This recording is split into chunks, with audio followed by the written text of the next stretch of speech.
अबकरी खिदमत खल्क फाउंडेशन की जानिब से सिंध में सैकड़ों सफ़ेद पोश घरानों में राशन तकसीम किया गया। मुस्तहिकीन में रमज़ान पैकेज के तहत घर घर ज़रूरियात की अशिया पहुँचाई गई। आइए चंद झलकियाँ मुलाहिज़ा कीजिए।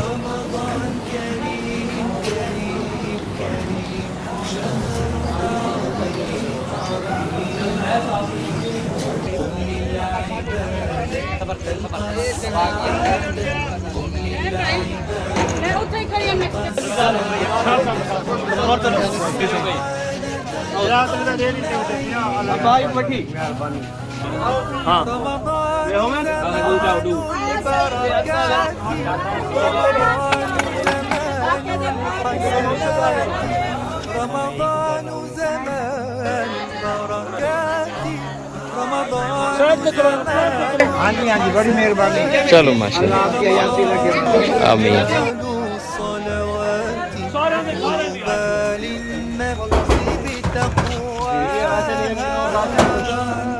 तारिक महमूद चौकताई साहब ने भेजे अबकरी हवेली वाले लाहौर। अपनी ज़कात, सदकात और खैरात अबकरी ट्रस्ट के अकाउंट में जमा करवाएं।